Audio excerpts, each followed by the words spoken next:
What does your brain really do when you meditate? I'll tell you what it feels like. Maybe like this, and sometimes this.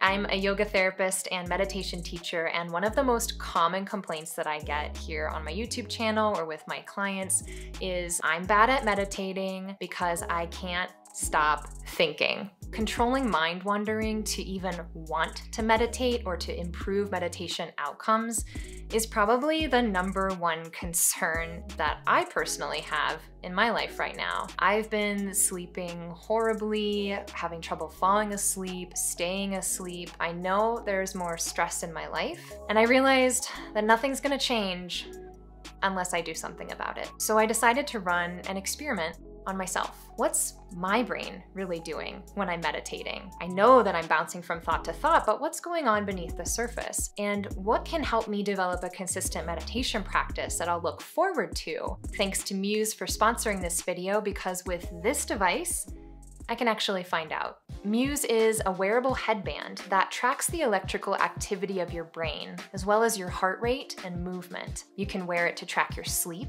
and it gives you real-time biofeedback during meditation, letting you know if your mind is calm or more active, so you can train it back to the present moment. This device uses advanced EEG technology. That's electroencephalography. It's a test that measures electrical activity in your brain and can detect brain activity changes when you're, say, meditating or sleeping. My meditation of choice to teach and practice has always been Yoga Nidra. You can read more about it up here with my course, Effortless Yoga Nidra, and see the benefits that I've had in the past from it. But I've been slacking recently, and I really want to get back into it. So I've challenged myself to practice for 30 days using the device, and we'll see how my sleep changes, how my stress levels change, and certainly we will see what my brain is actually doing in there when I'm meditating. I'm pretty excited about this because those EEG meditation studies were done by people going to a place, getting hooked up to the EEG, and then sitting there meditating. But this is way less intrusive, I think. I'm at home, I can feel comfortable, I can use the meditations that are familiar to me. I think it's hitting me. I just realized I'm gonna have to meditate for 30 days in a row, make time for Yoga Nidra meditation, which is usually 20 to 40 minutes. And I haven't meditated in a while, so I'm fully expecting my brain to rebel. All right, let's do this thing. To kick things off, here I am tracking my sleep so I can get a baseline of my brain waves before I start meditating. This is what the app looks like when it's trying to sense your brain. I spent about 10 minutes trying to get it fitted correctly. It fits differently when you're lying down versus sitting. And no, I didn't actually record myself sleeping, so here's a simulation of that night. Basically, I tossed and turned, I worried that the sensor wasn't still sensing, I woke up around midnight, and overall just had a not so great sleep.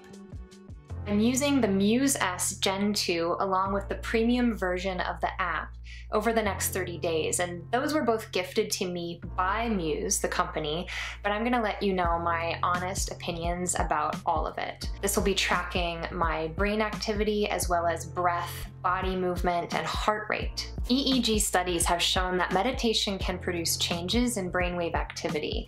I'm gonna do a little drawing here to illustrate this. Meditation has been shown to decrease beta brainwaves. Now these are the brainwaves that are most active when we are in wakeful awareness and are often associated with stress and anxiety. What meditation increases is alpha brainwaves. This is when we're more relaxed, more able to focus, but we're still awake and aware. Then we move into sleep, where we have theta brainwaves that are present in light sleep, and finally delta brainwaves, which are present in deep sleep. I was encouraged to see that people who practiced with Muse for 4 weeks showed reduced stress as well as neuroplastic changes in the brain during cognitive tasks. So that's definitely something to look forward to. But I'm exclusively going to be practicing Yoga Nidra meditation using external audios that I've received from the teachers that I've trained with and tracks that I know have helped me in the past. Here's a crash course on why I practiced Yoga Nidra for 30 days and the benefits in case you're unfamiliar. Yoga Nidra translates as yogic sleep, but it's not sleeping. You're accessing a deeper state of conscious, relaxed awareness through the audio guidance of a teacher so that you can receive all the brain-changing benefits by going into theta and even delta brainwaves. Theta is associated with creativity, the REM stage while you're dreaming, and deep relaxation. And delta waves are usually only accessed while you're sleeping. Scientific evidence supports that Yoga Nidra can have a positive impact on quality of life for a variety of health conditions. Repeat this 30 days in a row, and that was my Yoga Nidra practice. Oh, can you see that? Just got finished with another Yoga Nidra meditation. It's the mark sometimes that the band leaves, it goes away. I'm shocked because I'm at the end of my experiment and I just had a practice of 42 minutes where I would have considered my mind to have been extremely distracted. And yet the Muse is showing that, yeah, I wasn't having any deep sleep intensity, but I was in the light stage of sleep for practically the whole time before I got on my side and got up. I have just a few more nights to go, and then I'm going to wear it to track my sleep again so we can compare the beginning of this project to the end, and I'll also let you know everything that I found helpful, unhelpful about this device. Here's my first night's sleep with the Muse S, and after 30 days, here's the end. Muse uses the deep sleep intensity portion of these graphs to measure delta waves, which are key for brain function. The higher the activity on the deep sleep intensity graph, the more efficient the deep sleep. I had 81 points on deep sleep at the end of the experiment, compared with 67 points at the beginning. But did my main hypothesis come true? Could I achieve delta waves while remaining awake and aware in Yoga Nidra? Guess what? I totally did. I couldn't believe in week 3 that the deep sleep intensity portion of some of my meditations showed points indicating delta waves. However, I was not in deep sleep. In Yoga Nidra meditation, the most I ever achieved in this section of the graph was light sleep. The beginning of the 30 days was pretty difficult as I anticipated. My mind wandered a lot, and there were some days when I just completely forgot to meditate until 11 p.m. at night, and I tried, which was a mistake as you can see here, because I just developed this restlessness in my body and mind and eventually just had to call it and go to sleep. But around week 3 and 4, I noticed a shift. I could remain more focused during meditation, more present, and I definitely accessed deeper states of well-being and contentment. The Muse S definitely made meditation a ritual for me. It's kind of like if you're a runner and you want to run more, you put your shoes by the front door to have that visual trigger. Just seeing this sitting on my desk reminded me to take that break. I started to crave meditating because it's so cool to see what's going on in your brain, and the graphs give you validation that what you're doing is making a difference. It's lightweight, portable, easy to charge using a USB port into a wall. The charge holds for quite a while. I was practicing daily for 30 to 40 minutes, and I only charged it maybe once a week. However, when tracking my sleep, I did notice you have to charge it after every time. Super quick to connect to Bluetooth. I had no issues there, and the app is free with 500 guided meditations.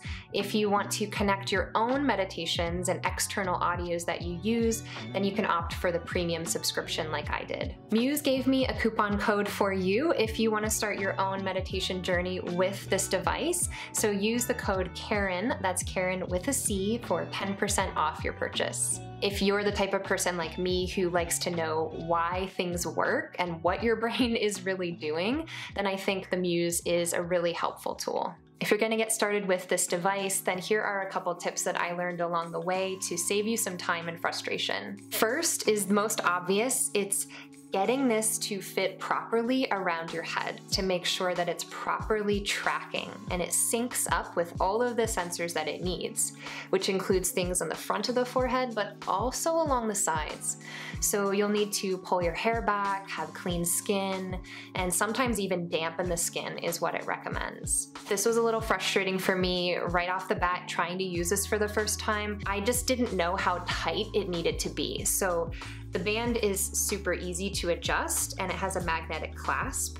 You just need it a little tighter than you think. But once I got the fit and I didn't change it, it was pretty easy day after day to use it. For Yoga Nidra tracking, I ended up using the external audio sleep function to track my brainwave activity. I did initially test this with the biofeedback function that the Muse has. However, I found that a couple times when I used it and I was lying down, it just dropped the signal for practically the whole meditation in the middle. When I was practicing the biofeedback meditation sitting up, I never had that problem. So I'm not really sure what was going on there. So you can use the Muse like me with Yoga Nidra meditation for sleep, but you can also use all of these other types of meditations to track your biofeedback. Just make sure that you have the fit right. I've never used a device like this before to track my brain activity, so I can't compare it to other devices, but from what I saw, I really enjoyed it, and my experiment worked, so I'm pretty happy about that. If you want to get started with your own Yoga Nidra meditation journey, watch these videos next, and if you're completely new to the practice, check out my course, Effortless Yoga Nidra. Always means a lot when you subscribe to the channel. Thanks so much for watching, and I'll see you in the next one.